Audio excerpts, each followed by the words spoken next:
Hello, good morning and good afternoon to everybody who's watching and listening to us. This is me, Engineer Nayef Alhaddad, the chairperson of WAPPP, chair of the MENA region and chapter. I'd like today to hold the first MENA region webinar, and it's very special today, coinciding with COP28 that's taking place in Dubai. I'm going to give a brief about WAPPP, the World Association of PPP Units and Professionals. We're a very young NGO organization that started in 2018, and it was started by, I would say, the passion and efforts and the love and dedication of PPP practitioners, and it grew to reach a network right now that we have more than 9,000 followers on LinkedIn. We have people all around the place, around the globe. We have a lot of chapters dedicated to multiple sectors, as well as concepts and principles of public-private partnerships. And what brings us together today is our passion to promote and to prolong this, I would say, the science and this practice, and discuss many matters. And one of the matters today, when we talk about it, is we talk about like energy in the MENA region, as well as the GCC region as well. Today is on the focus, and we're gonna expand it, dedicated for this chapter. And today I hold, with me, two special friends and guests coming from, I would say the best sector that we right now focusing on, which is the energy. And today's theme is gonna be about renewables and fossil fuel plants, and to see the balance between them. And how could we be arranged? Especially right now, there's a lot of announcements happening from COP28, announcements made by the public entities, the states themselves, as well as the private sector. So allow me today to welcome Dr. Hassan Qasem, Chief Executive Officer of Alternative Energy Projects Company, and Dr. Raed Bkayrat, Chief Development Officer of Alternative Energy Projects Company. And I'll give a little brief about them and give them the floor to talk. Now, Dr. Hassan Qasem is the CEO of Alternative Energy Projects Company, which is, as AEPCO, one of the rising renewable energy companies in the MENA region, and a subsidiary of Kuwait Project Company holding KEPCO. Dr. Qasem has been, as old as me, involved in more than 20 years in the energy sector business. He has participated in many projects. The latest one was 800 megawatts of renewable energy with AEPCO. He had played a major role in Al Shigaya Renewable Energy Park project as part of his assignment during Kuwait, working with Kuwait Institute for Scientific Research. He has also worked with DIWA as senior researcher and head of solar research team. Previously, he has experience working in Arizona, the States, and the UK, and focusing on renewable energy technologies.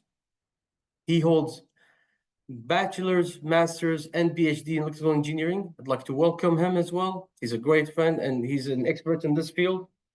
And Dr. Raed, he exceeds us also in the experience and the knowledge. He's currently the Chief Development Officer for Alternative Energy Projects Company, which is, with Dr. Hassan. He's been much, I would say, playing a huge and pivotal role in developing First Solar, as Vice President for Sales and Business Development in the MENA region. He foreseen the happening and the business development of First Solar, and his contributions and experience also was part of the engagement with King Abdullah University of Science and Technology, KAUST, establishing the Economic Development Division, and as well as the implementation of the Industry Collaboration Program for KAUST. He has been very much involved in the public and private sector in Saudi Arabia. He has also previous working experience working with Siemens AG in Germany, in the United States. And Dr. Raed's commitment is about promoting and pushing forward the clean technology industry and decarbonization in the MENA region. I'd like to welcome both of my guests today and give the floor first to Dr. Hassan to give us a brief about the topic and to give the floor also, for Dr. Raed as well. Thank you very much, Mr. Chairman. And I think the first thing I'm going to start by sharing my screen just a minute, let me find this.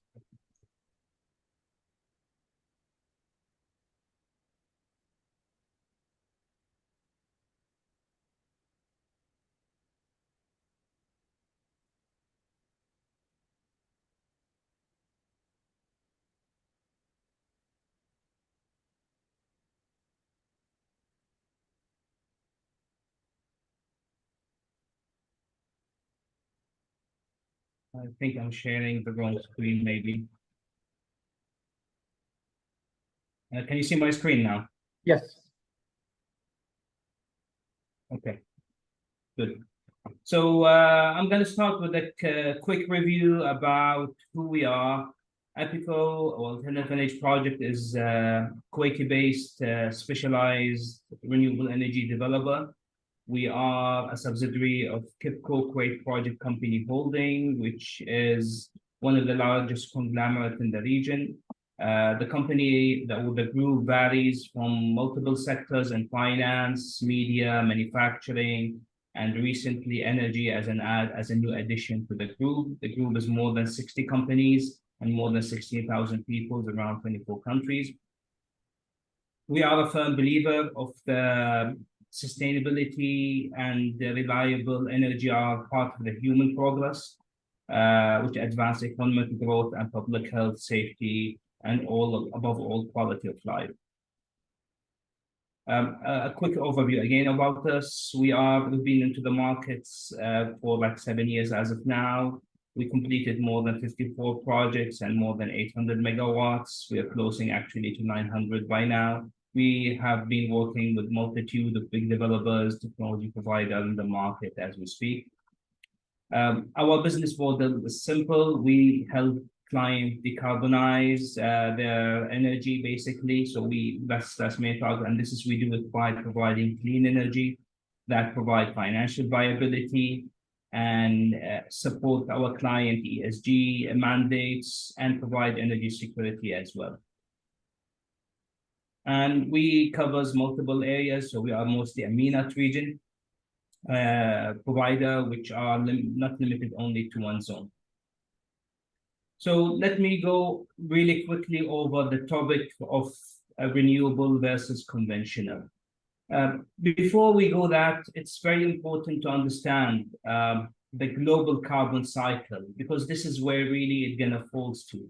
Why we say go renewable, while on the other hand, there's also conventionals, and what is the synergy and mismatch between them. So it's important to understand what the carbon cycle is. So in a simple term, if you want to put it this way, CO2 levels in the atmosphere as we speak now are hitting close to 420 ppm. If you probably heard a lot about the 1.5 degree temperature rise, which is the target that the world is trying to hold down the temperature increase to, which is implies Hassan, basically. Are you still sharing the screen, because it's still stuck on the first slide? Oh, I am. Is it not moving? Okay. Okay. Just to make sure. Because we're still stuck on the first screen. Let me try moving it again. For some reason.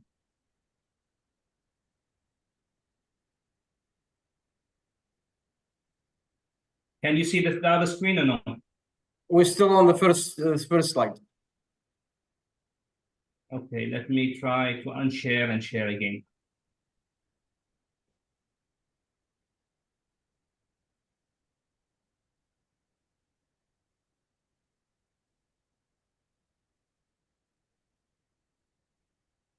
Now it's Okay. good. How about now? Okay. But you want to go back check and just go through this, because we didn't see the slides before. Yeah. Can you see them now when I move the screen? Yes. Yeah. Yeah, it's good. Okay. So this is more again of introduction of who we are.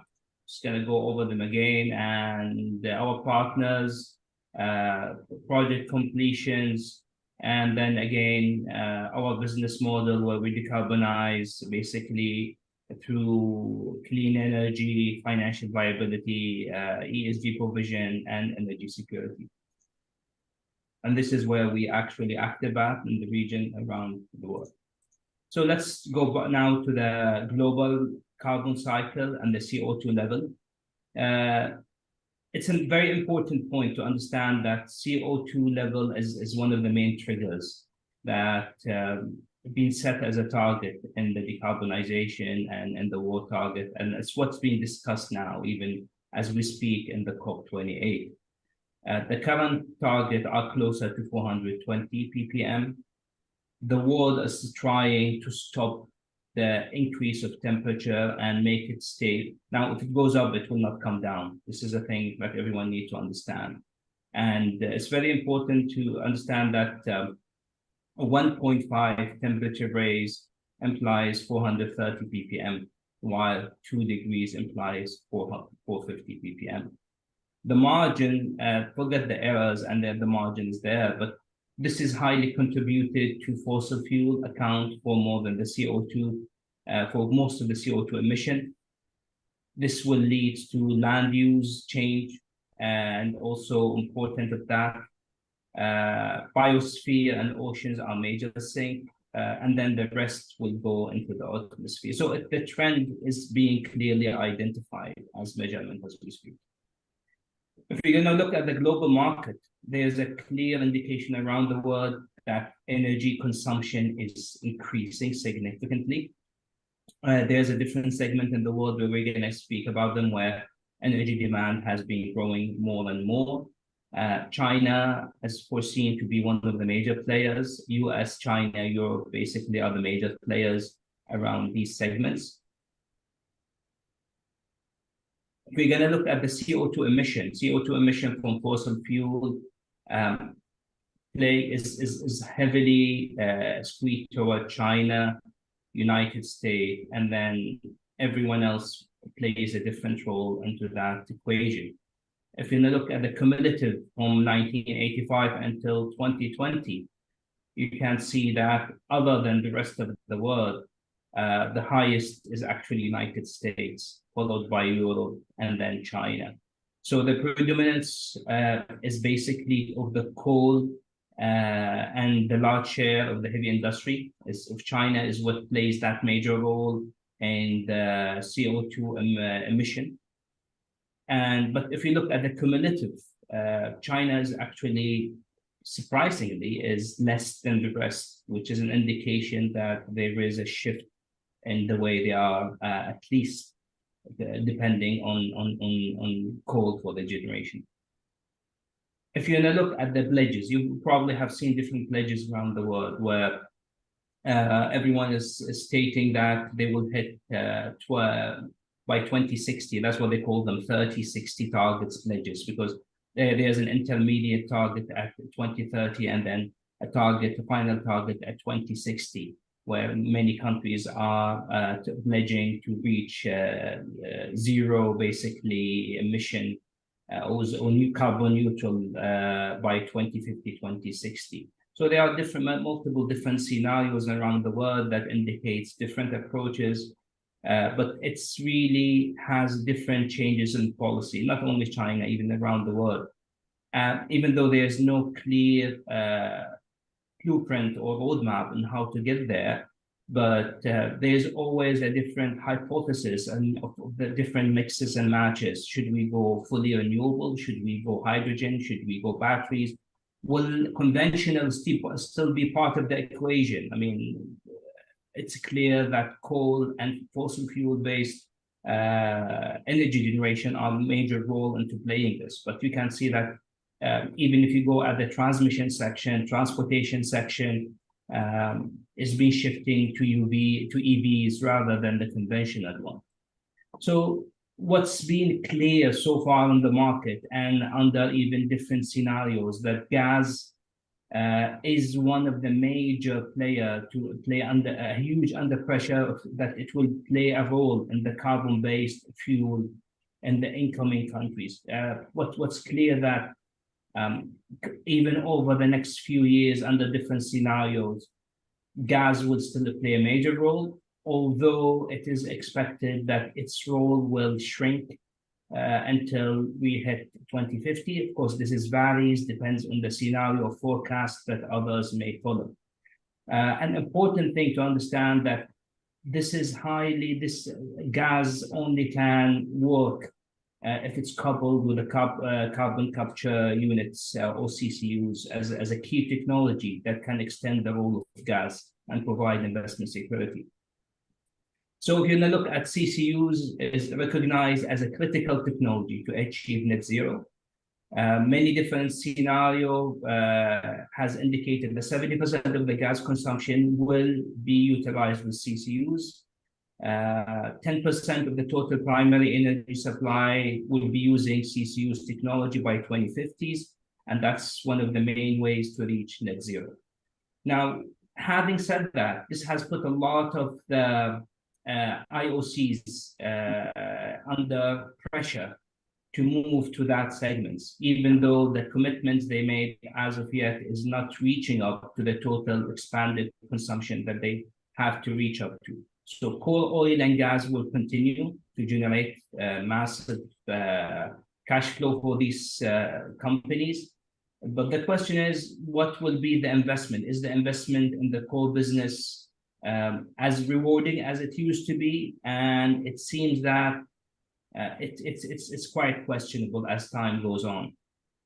So let's look finally at a very quick overview. If we're going to compare the expectation and cost, so if we look at the cost of coal, gas against renewables, it is well known nowadays that wind and solar are considered one of the cheapest source of energy available so far, and all the prices in the market has indicated that. So if you want to look at just pure financial viability, it will give you an indication that yes, you can convert to that. But the question is, can you really provide a full conversion to renewable? I think I'll leave this for the next speaker to indicate. Now, finally, one of the main indication or talked about sources is hydrogen or green hydrogen as a main electron carrier in the next future. How hydrogen will overtake the existing gas or be coupled, used along with the existing LNGs as a source of one of the main streams for providing demand of energy for the world. So, as you know, cost is very expensive now for green hydrogen, but if you compare it to LNGs as time goes by, but there is a huge indication that with a huge ramp up, hydrogen by 2050 has to reach a lower cost in comparison for million per PTUs, and the expectation that it will hit the range of lower than the $6 at that time at 2050, which is going to be lower than the expected mixes of gas plus CCU. So it has to be both until it overtakes the whole thing. This is one of the speculation on how net zero is expected. Will you be fully independent of fossil fuel? The expectation says yes, some of them, but not all. Gas will still play a major role in the whole transition. Rooftop, central generation, interconnection of the world will play a major role. Now, it could be through electrical, or they call them electron transfer, or through a separate type of fuel as time goes by. Smart grid integration, mobility, e-mobility will play a major role. So just in summary, we believe renewable are already cost effective and cheaper. Natural gas with CCU-fired plant are expected to be part of the actual mix for net zero, but the percentage share will vary, and as time goes by, hydrogen will play a major role to offtake that. There is no one solution. Everyone is presenting their own, and this is what everyone is looking to see and forecast. Thank you very much. Dr. Hassan, the thing about it, you said like a very good question. You know, I want to borrow that. When you said like, how will the conventional will still be part of the formula? You know, that's a question that plays itself. I'm looking at this, and you know, we're like being, you know, all three of us being, and also the people who are like listening to this, coming from the energy sector, doing these projects, renewable energy projects. I'm just laying some kind of questions before Raed goes in his bar. But playing this factor, when you say these renewable energy projects, there's a lot of things that has to be connected with it. We talk about like, you know, the infrastructure, the readiness of the state itself to absorb it, to train the staff on it, you know. The people have to have the knowledge of the expertise and how to incorporate it. We always have to take into consideration these technologies, you know, they need to be, a lot of them insist on like, you know, I mean, you talk about like public utilities have a commitment always of, I would say, consistent energy supply. And there is always, you know, they're still treating these projects on the side as almost maybe sometimes pilot project, secondary project, you know, I would say big slicers, you know, when it comes to the top. So there is a lot of things that you have to take into account, not only the cost of energy associated with these projects, along with the readiness of the state to incorporate it into to be like the primary operational technology. Thank you. Should I answer this? Well, I'm just raising these kind of questions. It's just like kind of, you know, food for the thought, because like you know, Dr. Raed, you know. I would look. Just as a quick thing, your concern is absolutely right. There is a concern with the infrastructure adaptability, but this is part of the cost as well. The cost of adaptability of a technology and the roadmap to go there is all blended together. So at the end, there will be a cost to reach net zero, and it will not be a cheap cost, which indicate a technology improvement, infrastructure development, the preparation of the countries to move there, and as well as to keep the fact that there are some serious regions, countries that already have started that into that direction. I mean, it doesn't mean that there is no other. There are others who are moving much slower than the rest, but it's also a fact that others are moving way ahead of the curve. Yeah. Raed, let's hear it from you. I mean, these are really the heart of the discussion, right, Nayef? I mean, the point of, I mean, you mentioned a statement which I would like to really emphasize on. Utilities have the responsibility of providing reliable, number one. Reliability is number one. Economical, but also decarbonized. And this is where the challenge falls in. It's not about one or the other. I think every utility today is looking at their generation mix and trying to balance reliability with cost and with the carbon, managing their carbon footprint.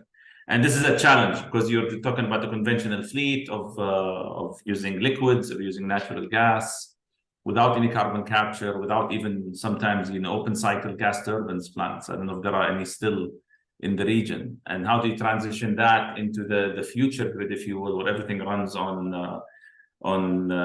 you know, green hydrogen, solar, wind, and storage, and so on. And that's the challenge that every utility, every country is facing. And I think it's a journey that goes from one or the other. And there is a second point before I go into my slides that I think is important. When you talk about, you know, I always feel that it's not a fair comparison to take solar kilowatt hour levelized cost of energy with a combined cycle, you know, cents per kilowatt hour, because it's really apples and oranges. And one is a variable generation, solar or wind. The other one is dispatchable. I mean, that's one point that sways heavily to the conventional generation because it's dispatchability. The other, solar and wind, obviously, if you leave it as is, then it's completely not dispatchable. But there's a second point, the carbon footprint of renewables, which has, you know, after it's operational, has no carbon footprint, very minimal, let's say, while it's operating. is much lower than the carbon footprint of conventional power generation. And until we reach a market where the generation is accountable for the damage created to the environment, imagine if I take a conventional power plant, gas, coal, whatever, and I try to price in the environmental impact and the budgets needed for mitigating the environmental impact into the price of kilowatt hour. We're going to be talking 50, 60 cents minimum. Yeah. With the dispatchability. And if I take solar with dispatchability, I'll be below 20 cents. So this is the logic that people, I think, are the balance that people have to really dig deeper into. And I'll try to dig that more into the slides. I mean, on the first day of COP28, they announced the fund to support the loss and damage fund for I don't want to say third world countries, but weaker countries. Yeah. And it stands at the heart of that, right? And I think even more advanced countries need funds to transfer their existing infrastructure into where we need to be, and not stand at this polarized two-side story of trying who's right and who's wrong. So anyways, I want to go through a few slides that maybe dig deeper into the heart of the matter, as they say, with focus more on the GCC. All right, let me see.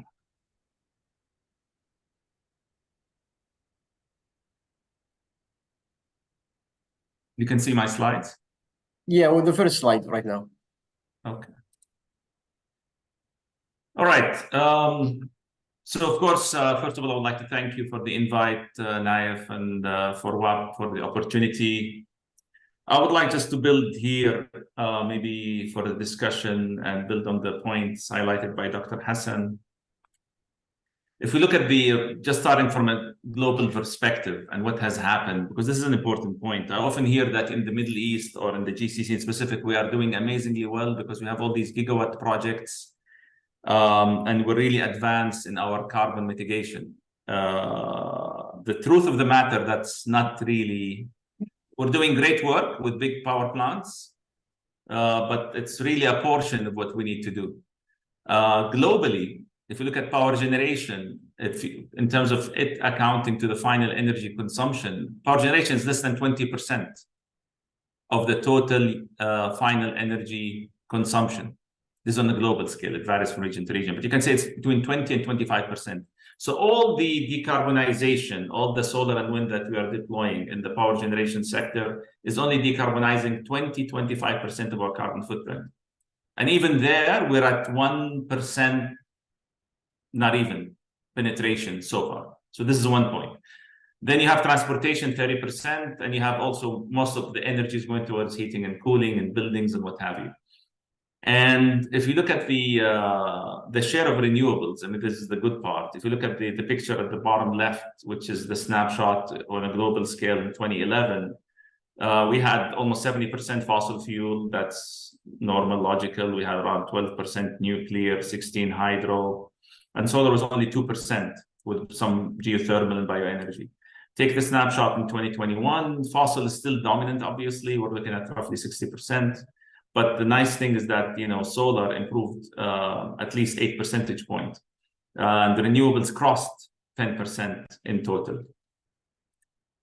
Now, just highlighting more on the net zero carbon targets, of course, we have COP27 Sharm el-Sheikh, we have COP28 happening right now in Dubai, and we're very hopeful that there'll be some tangible results, not just headlines. Like Dr. Hassan said, I mean, the issue that we have is that there is no defined playbook for every country in terms of when I announce the zero carbon target by 2050, what does it mean?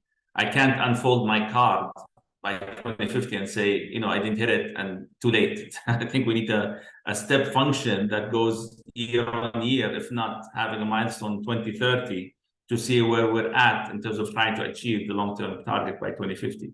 And it's important to say that as we are delayed in deployment and achieving our targets, the challenge becomes bigger. The funds required becomes more massive, just because we're shrinking everything, the amount of time needed. I mean, we're in 2023, 2024, and now between us here, and we're looking at 6 years until 2030, where we have to hit, if we are to hit the 1.5 degree temperature rise mitigation plan, we have to hit at least 40 to 50% carbon reduction by 2030. This is in 6 years.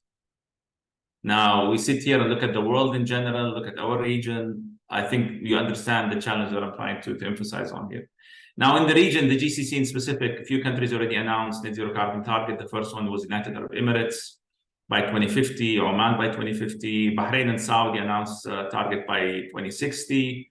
And these countries have also announced interim targets. For example, UAE has a target to reduce carbon emissions, I think, by 40% by 2030. Oman has a zero flaring goal by 2030.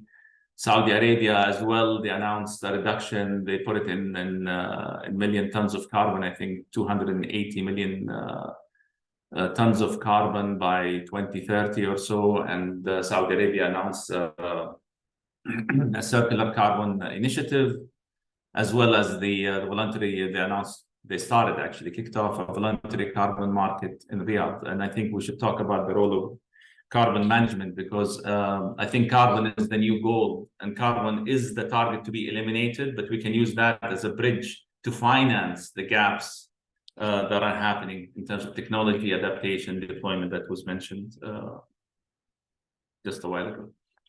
Now, in the Arab world, it's important to emphasize a point that carbon mitigation or global warming is a challenge. For our region, it's more so of a challenge compared to other countries. And I have to say that it still remains climate mitigation for countries to step in, because this is the new economy, like Hassan mentioned.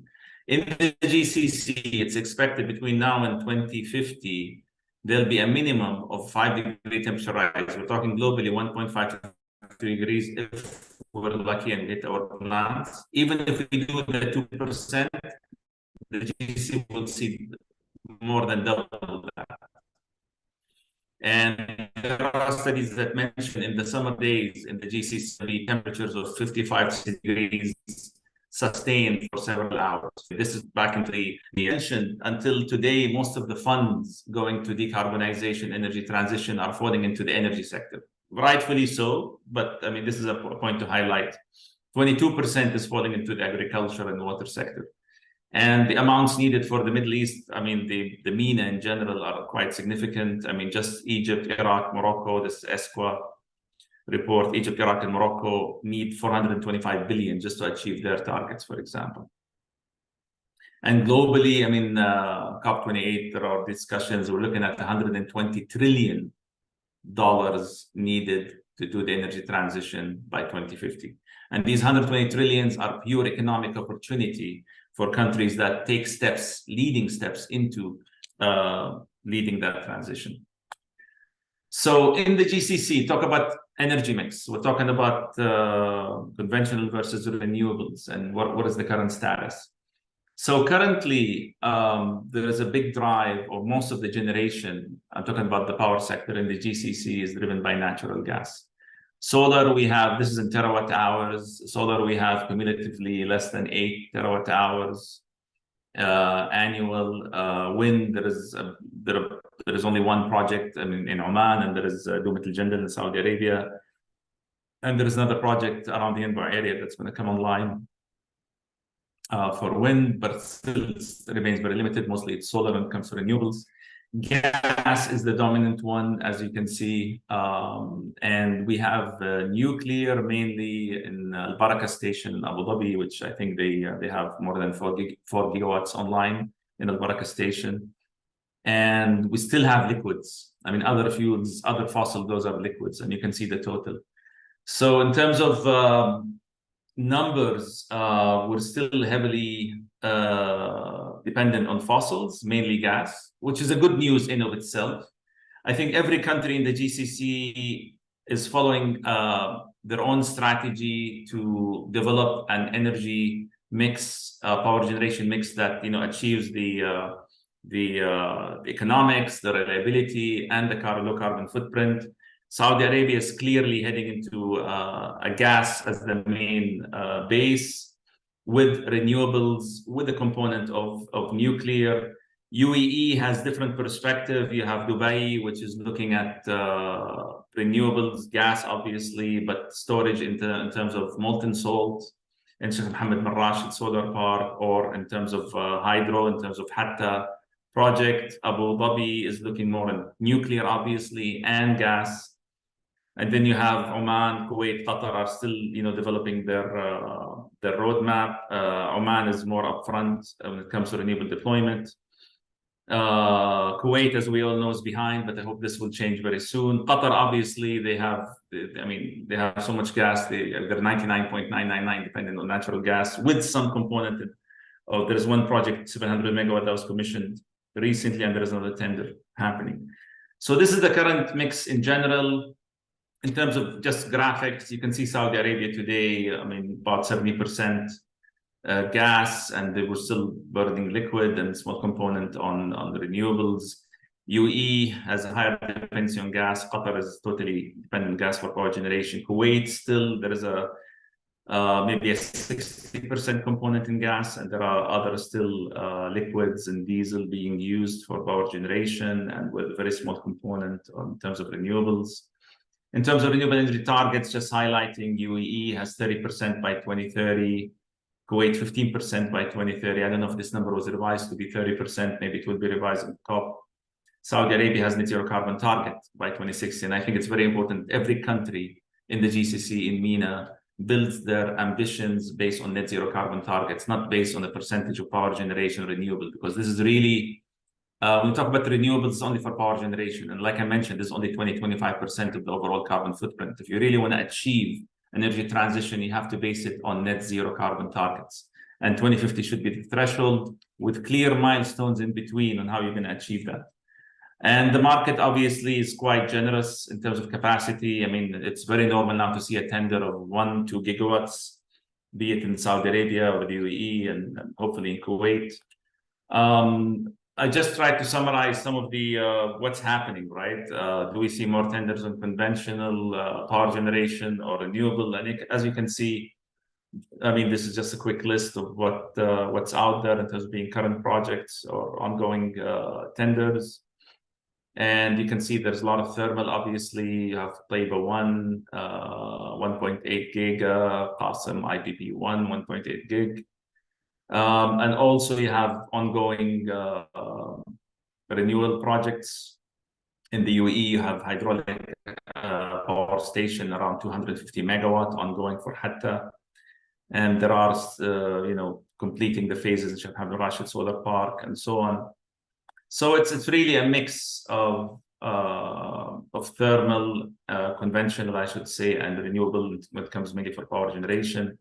I want to go back now into some of the points that were mentioned, because I think it's very important to emphasize how do you do the transition. When you go from right to left, it's very rare that you do it without crossing the middle, and it's about the transition. Now, I'm not saying that it's bad to be where we are now, or we have to jump tomorrow which is impossible to jump to where we need to be, but it's about facing the current situation, addressing the needs, and building a steady transition from right to left or left to right. And the issue that we have, before 20 years ago, this would have been much easier.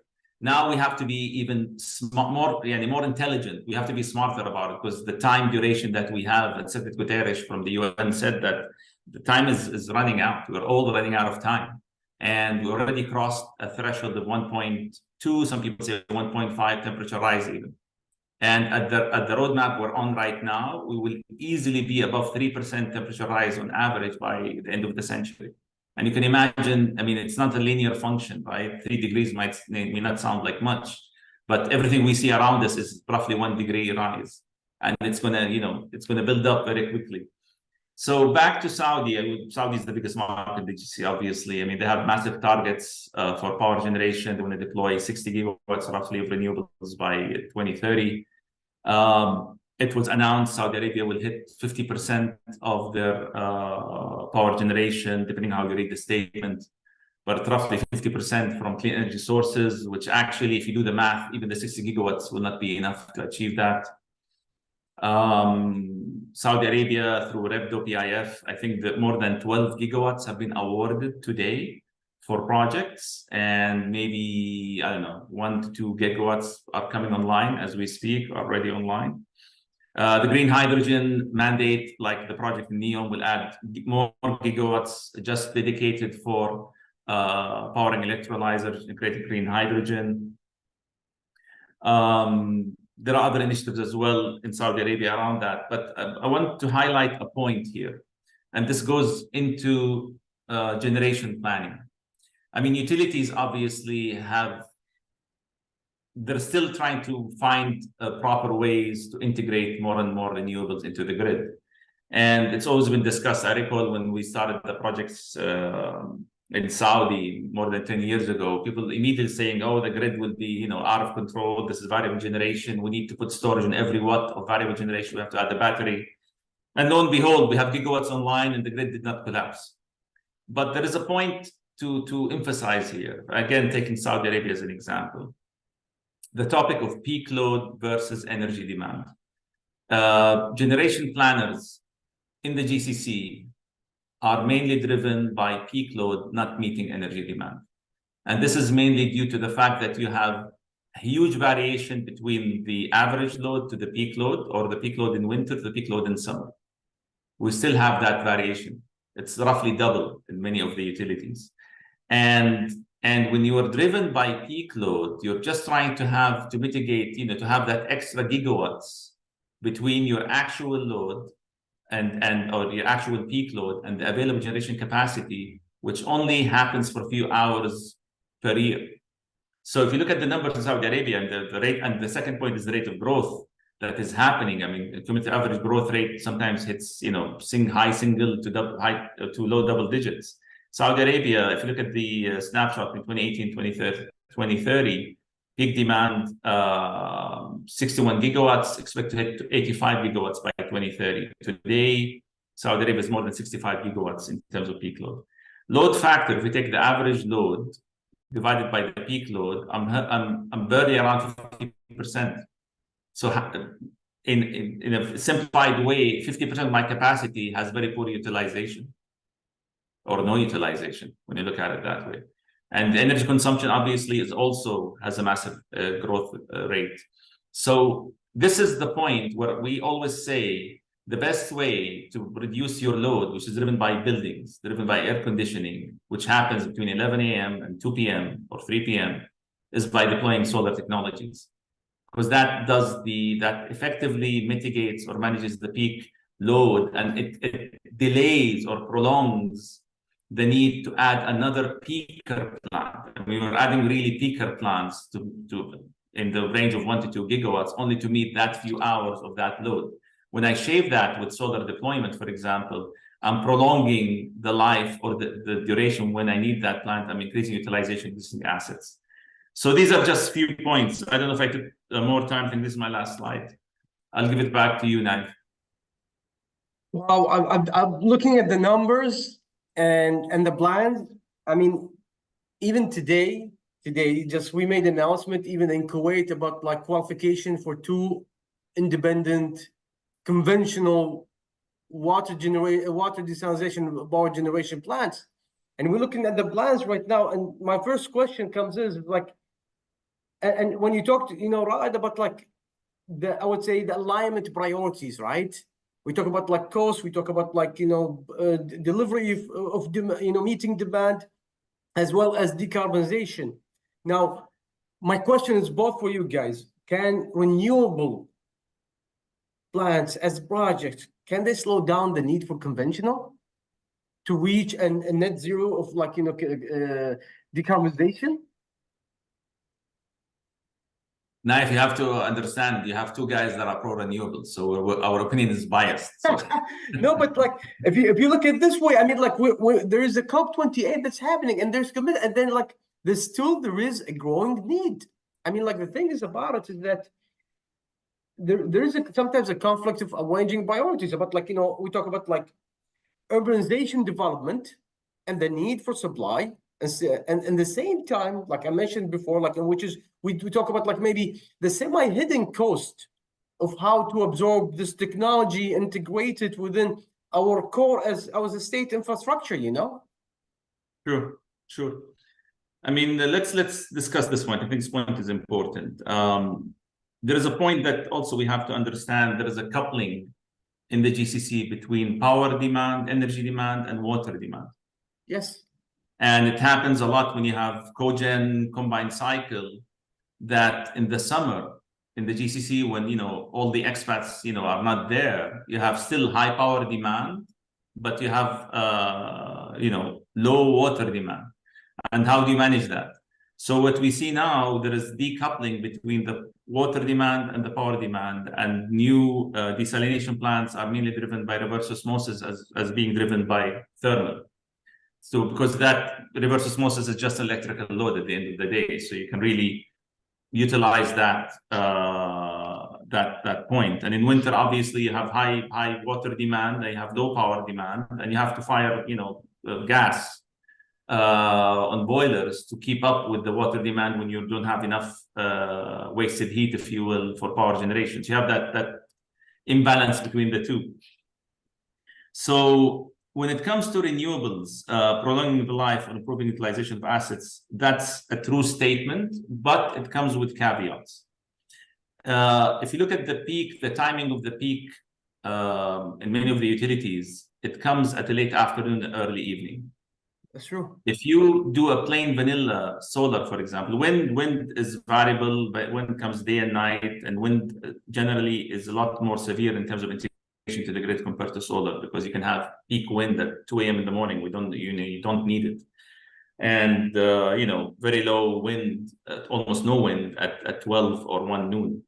And there is a discussion about integrating storage in every wind plant to make it easier in terms of connecting to the grid. But if you take plain vanilla back to solar, which is the abundant resource for us in the region, if you take a standard plant, then you only get the peak around between 12 and 1 p.m. depending on the tilt of the modules.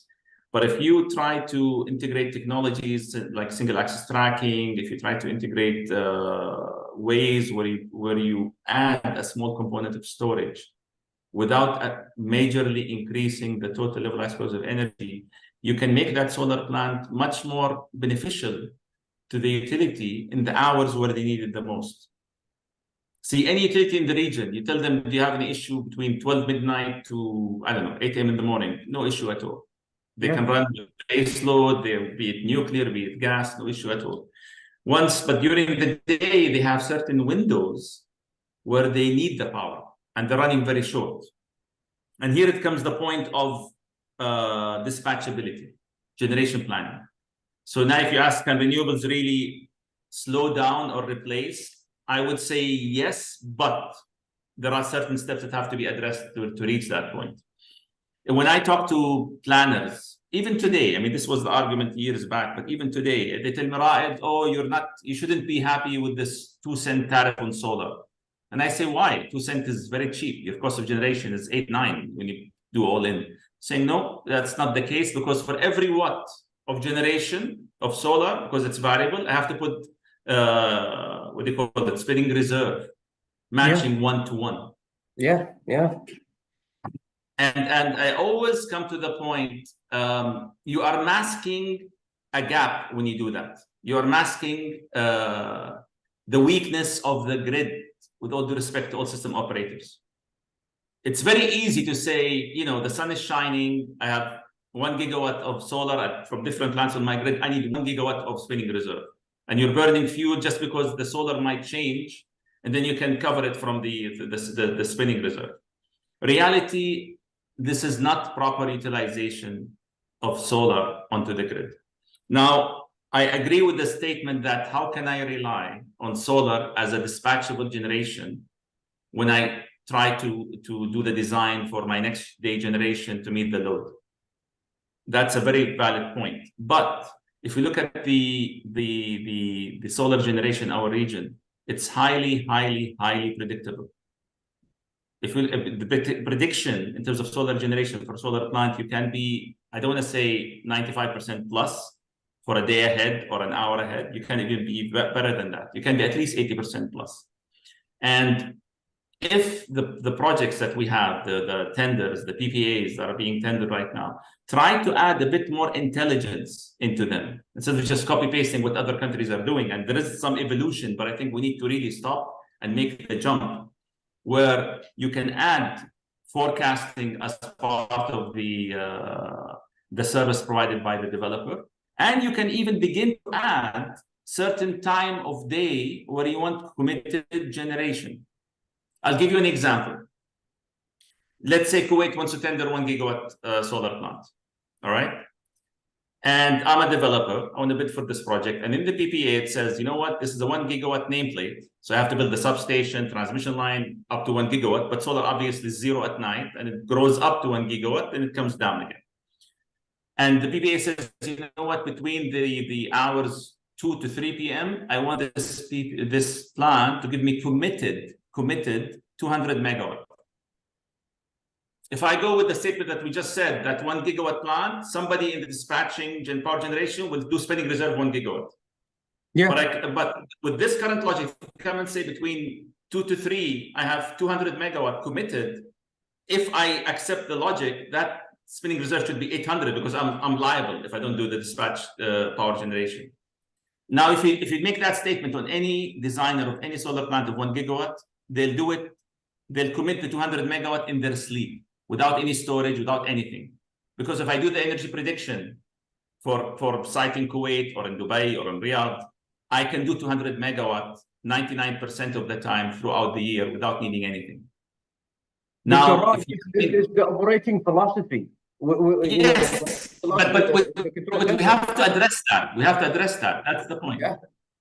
Exactly. PPAs have to evolve into mandating dispatchability from renewable power plants. PPAs have to evolve into mandating storage, even certain size of storage. You don't have to do arbitrage of the whole energy that the plant will generate. You can take a portion of it, and only for the hours that you need it. You don't need dispatchable power from a solar plant 24 hours of the day. That's too expensive. But you need certain hours.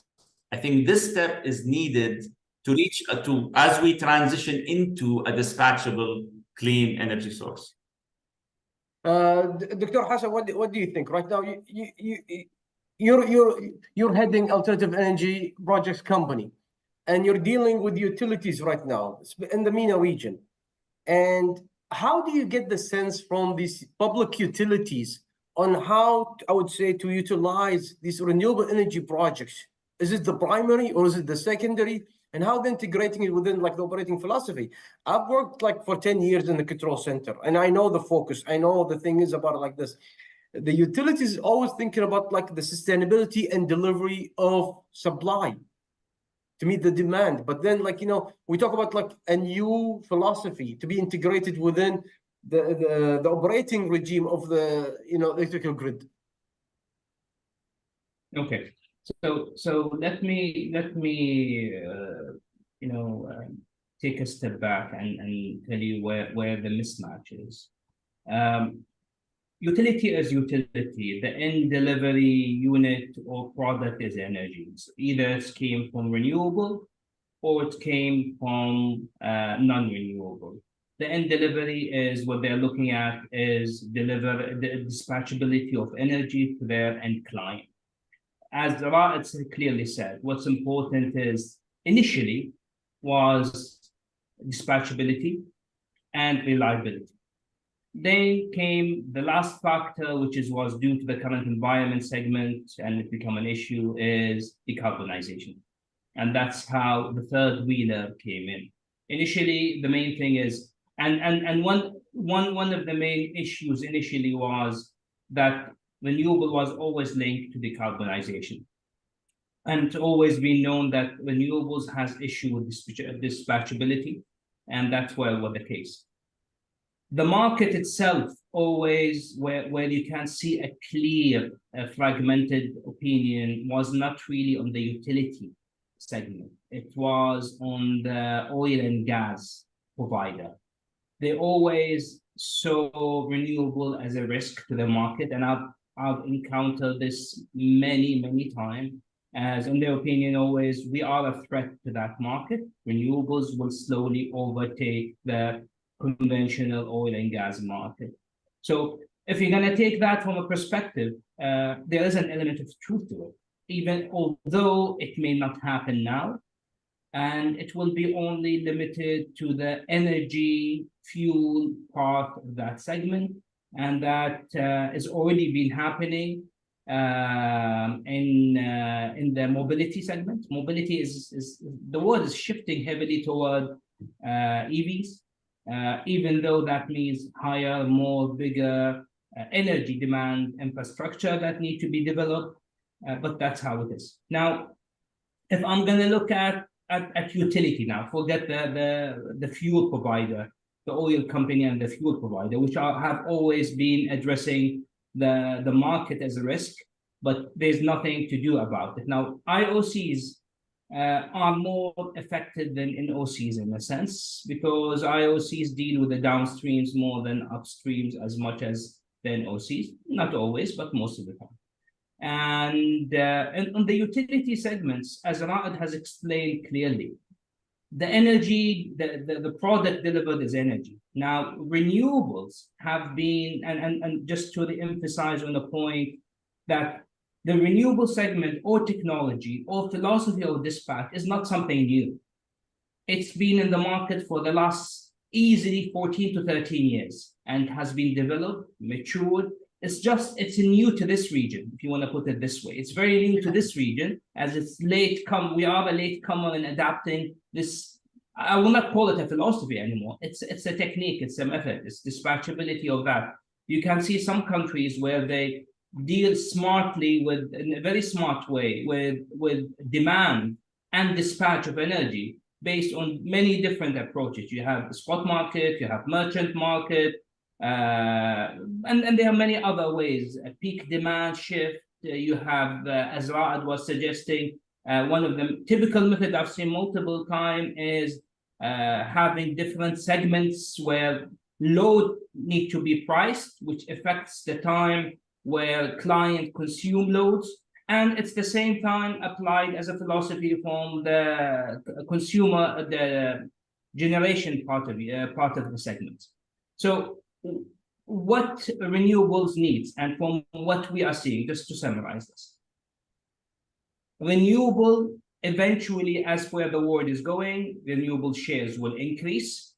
The only issue with renewable is dispatchability, and this is slowly, and because of this, conventional will stay online. Of course, they will go to the ones that can produce less emission and make it, and it's quite easier to decarbonize. So basically, what we are saying is the world will slowly phase out from coal and typical fossil fuel, shift more toward gas and CCUs, eventually until the dispatchability issue of the renewable become more apparent.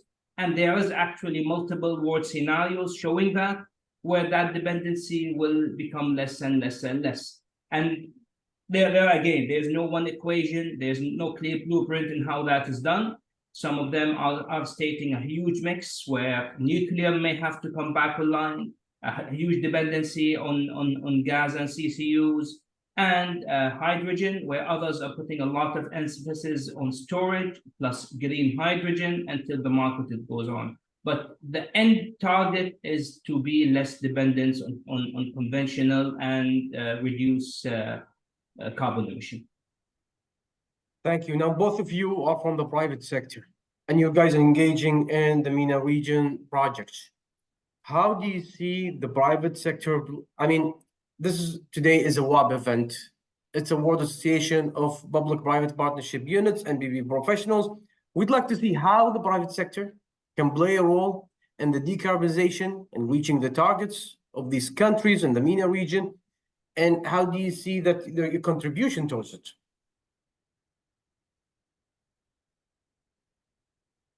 Raed? Sure, I can start. Look, I believe, I'm a strong believer that every company should announce a net zero carbon target. I don't care if you have a restaurant with 20 employees or you have a company with 2,000 employees. You have to set the carbon target for you by 2050 and with some milestones in between.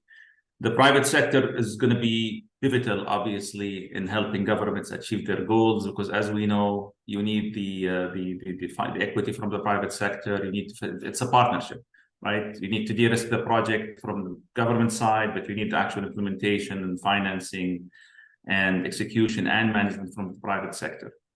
The thing that we have right now, there are regulations and stipulations happening across the region where companies, if you're stock listed, for example, you have to have ESG reporting, and you have to have which automatically puts the load on the CEO and the board to develop a net zero carbon plan for that company.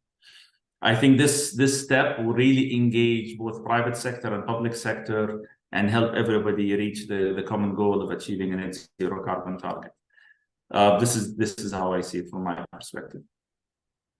To give you like maybe a realistic situation that's happening currently right now, we're tendering 2 conventional power plants and we're having issues because, like, you know, the private sector doesn't want to get involved with these fossil fuel projects. They have a commitment to meet. Some of the tenders I heard, even like in the region, are asking for like an early exit option in the BBAs. The financing is another issue. So there are still challenges, which is like coming more like, I would say, a passive way to enforce the utility to go forward into integration for renewables and think clearly about renewables. So the private sector is pressuring the government. This is good. No, I'm telling it. This is the case because see, look at this way. You know, when we talked about like, remember when you said like it's an arrangement of priorities. See, the priorities come, you know, clearly sometimes it comes.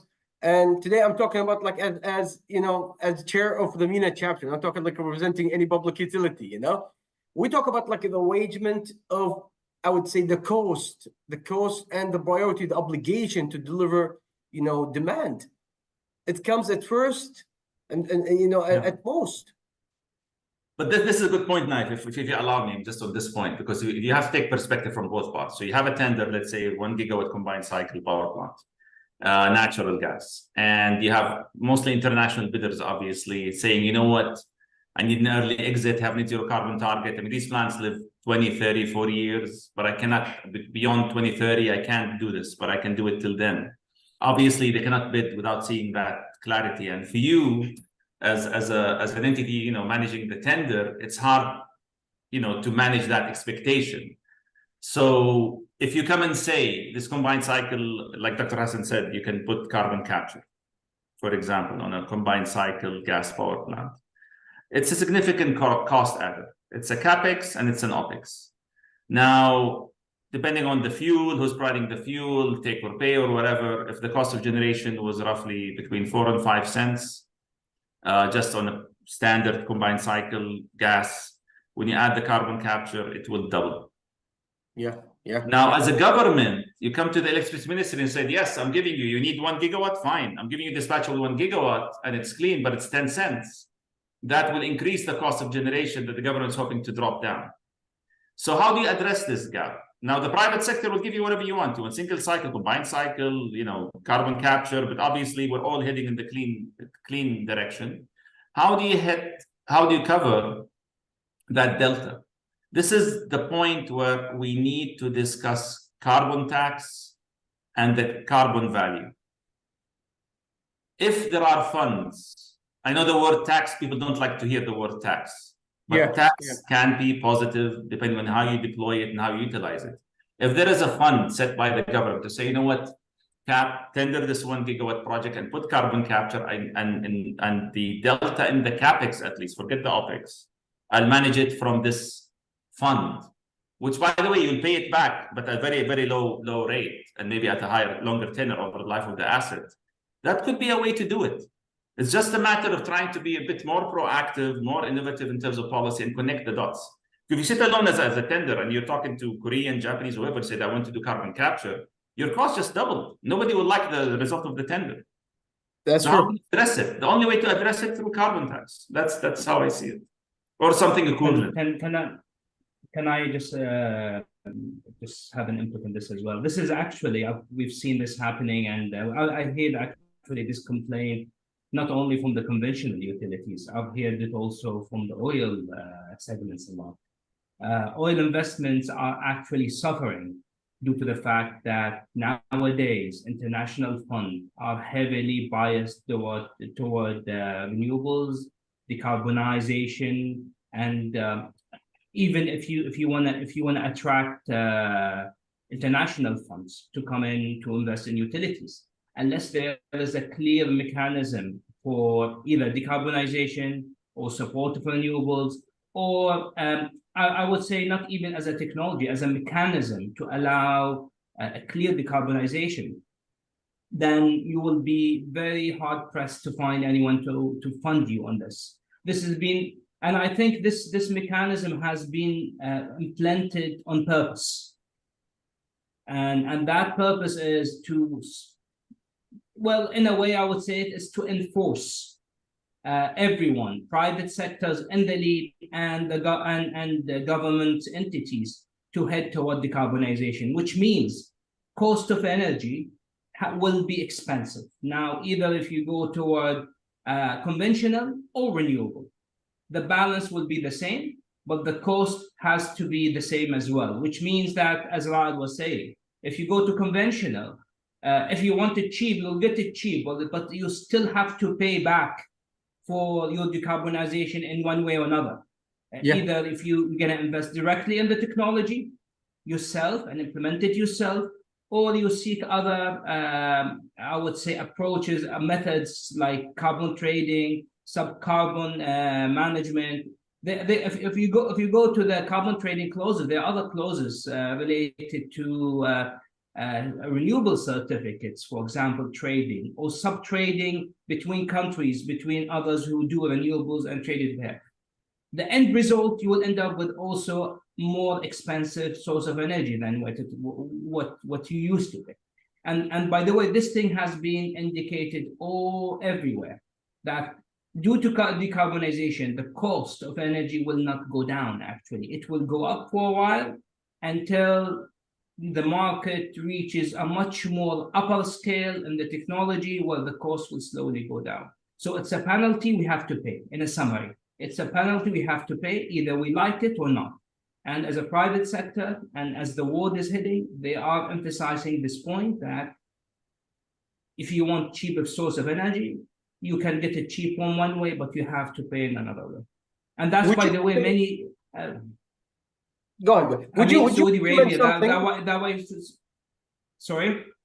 Would you recommend something? As right now, you're a private public, you're a private entity, and you're dealing with public utilities, and of course, you have been involved with multiple, PPP projects. We talk about power plant, renewable energy project.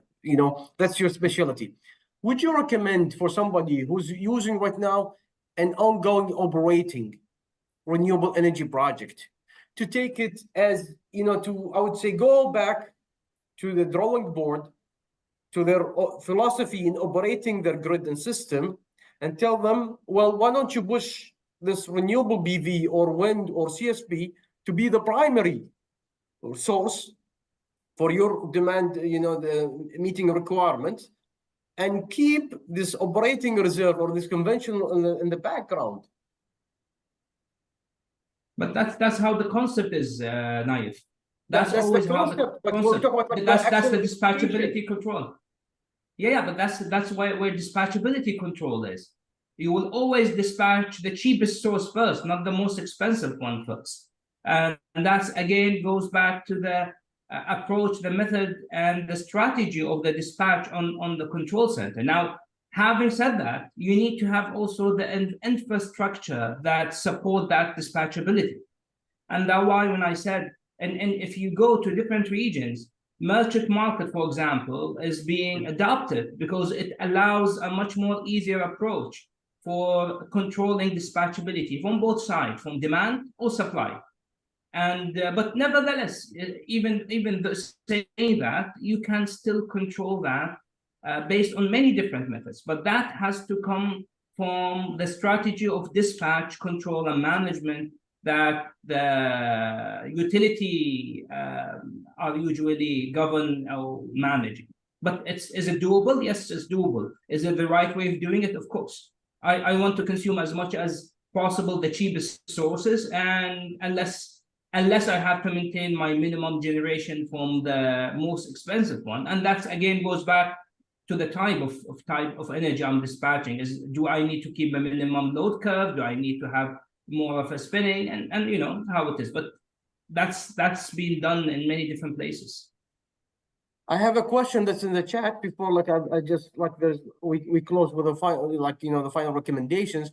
I have a question for Mr. Karthik Longathan saying, considering we will achieve the net zero carbon roadmap with mix of renewable energy, that's in the webinar chat, will e-waste be the next mega trend like net zero carbon? What do you guys think? E-waste as in electronic waste or just general solid?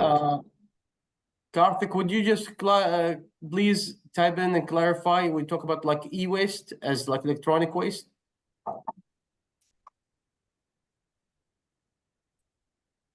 Electronic waste, yeah. Yeah. I mean, the topic of circular economies is central to energy transition, and part of that obviously is waste management. And it's very true that if you take solar, for example, talk about millions and billions of, I don't know, panels that have to at some point be recycled. And today there are manufacturers that add to the sale price a small percentage that's supposed to cover recycling of that module at the end of life. And there are associations, entities that you can, in certain markets like in Europe, where you pick up the phone, call a number, and they can take those panels for recycling. It is a topic. It has to be addressed, I think, sooner than later, but it's part of the general waste management and circular economy. I mean, I think countries should always strive to reach, for example, zero dumping with zero landfills. If you're advanced into your reuse and reutilization of your waste, then you should need no landfills at some point in time. But I think this is part of the bigger ecosystem of the energy transition, and it's needed to hit the net zero carbon. I believe it has a lot of potential. We talk about like municipal waste, aside from electronic waste, the municipal waste has a lot of potential, and you're killing a lot of birds with one stone. True. Yeah.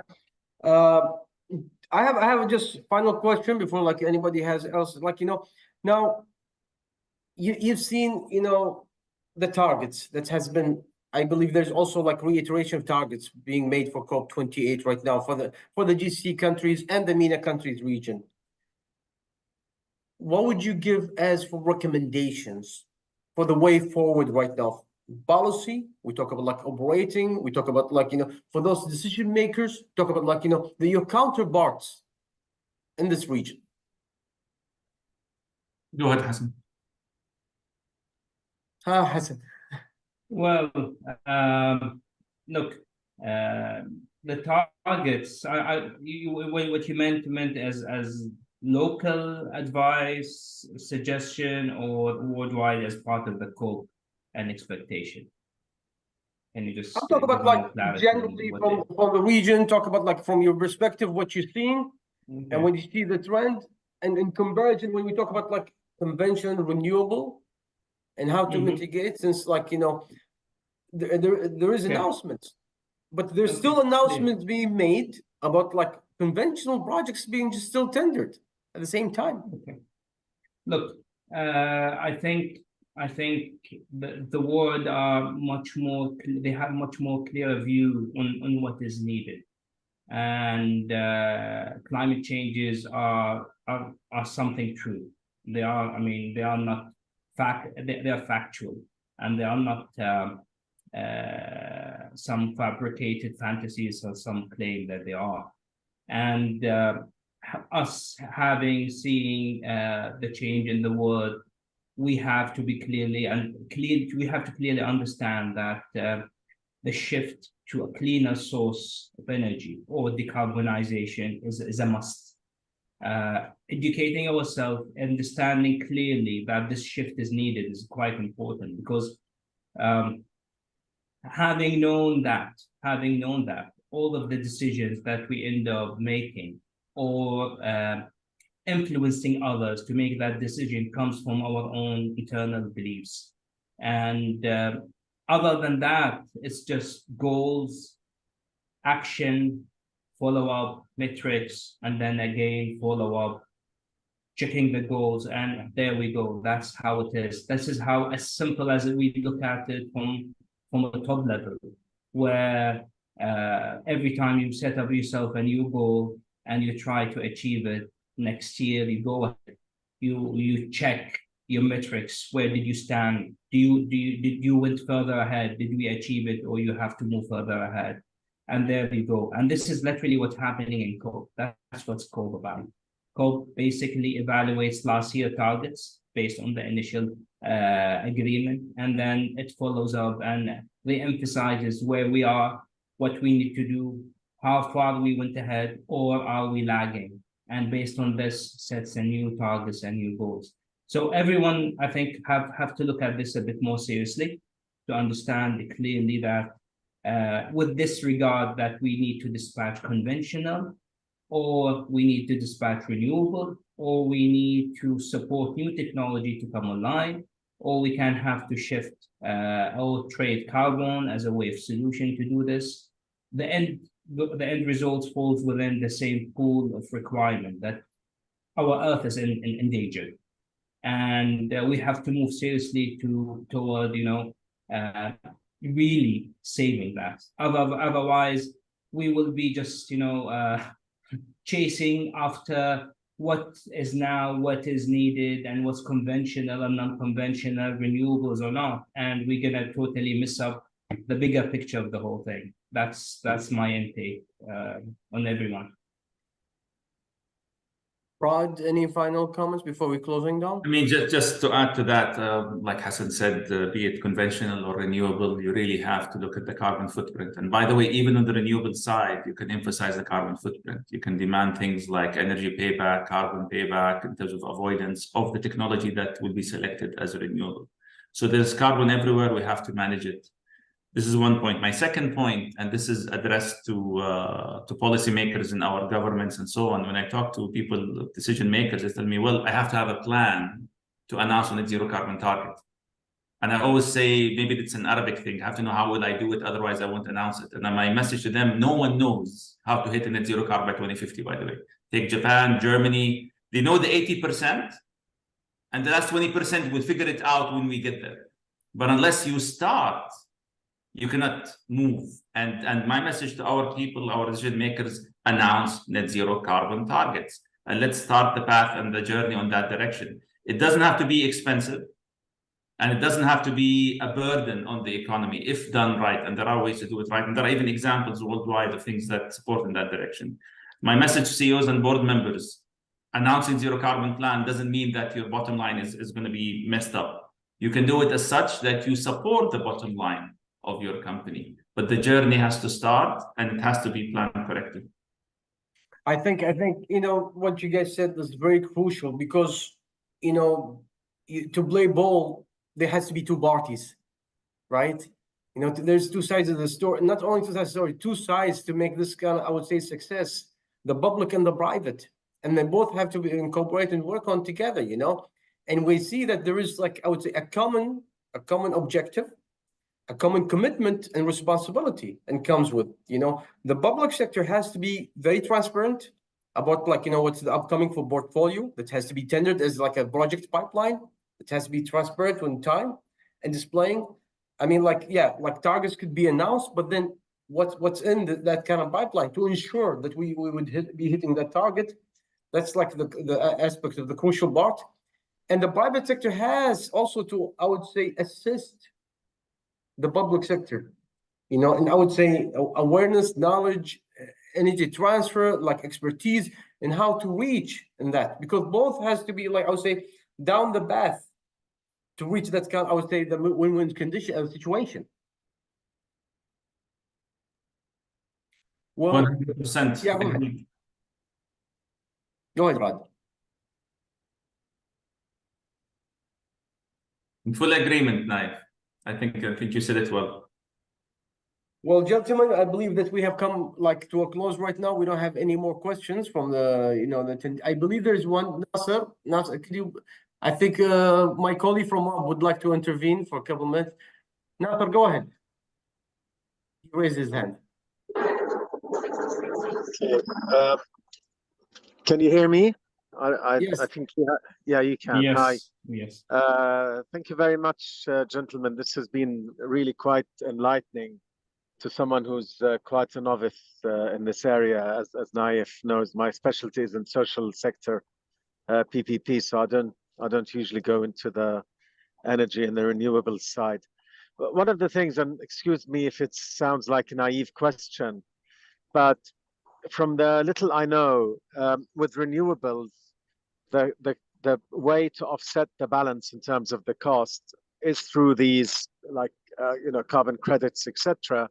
But that ultimately means a cost that somehow has to be borne to be able to take energy in and sell it at the same price to the consumer in the end, whether it's coming from a fossil fuel source or a renewable source.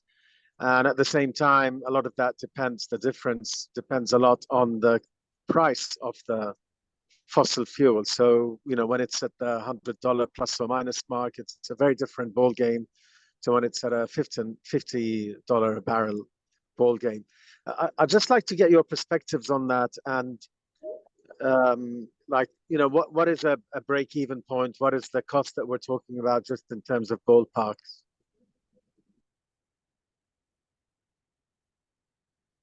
Can you say that again, Nasser? I didn't get your question. My question was, in terms of the balance of cost between the fossil fuel based energy, electricity, for example, and the renewable, taking into account where the price of an oil barrel might be at any point in time. What is the balance that we're talking here? Is it maybe I can, that we're talking about? if you like, I can take a stab at that. So without accounting for the cost of damage to the environment, which should be added, if you take a utility scale, so utility means large scale solar or wind power plant, the levelized cost of energy, or the added total cost per kilowatt hour for the clean energy from that renewable plant is going to be lower than oil at $30 per barrel equivalent, or gas at $3 MMBTU. And if you look at the price of oil, I mean, renewables can be generation from liquids at any point in time. So that's not an issue. Oil is 70, 80, 90, and will continue in that range. With combined cycle gas power plant, depending on the size, cost of generation, whether you account for the fuel or not, could be 3-4 cents. We're on par, if not lower. Just to emphasize on this as well, Nasser, cost of renewables, just as an understanding, because of your opening, you said how the cost of renewable and how much that will be with regard to the offset. Renewables now, specifically solar and wind, if you consider them as a bar injection or dispatch into the grid with disregard to storage and control of dispatchability, they are the cheapest source of energy that currently available. Records has been set to 1.6 cents, if not even 1.8 nowadays per kilowatt hour for large scale solar plants. And I mean, putting numbers against that there's no current source or no power plant or technology that can match that as we speak as of now. Just as a highlight and follow up with Raed. Thanks. Want to add more, Nasser? Because I think that you're your hand. That's very good to hear. Thank you so much for that information. Thank you. Now, I don't see that any more questions we have, and I believe that we're coming to close to our time today. I'd like to conclude this webinar. It wouldn't have been successful without Dr. Raed, Dr. Hassan, AEPCO for being part of this, having this first webinar for the WAPPP MENA chapter. Gentlemen, I'd like to thank you very much. This was very wonderful to launch the MENA chapter activities for WAPPP. Thank you a lot. I'd like to thank also our attendees for today's event, and hope this could be I would say beneficial. There'll be a recording, then will be uploaded to our website, and also notification about it on LinkedIn.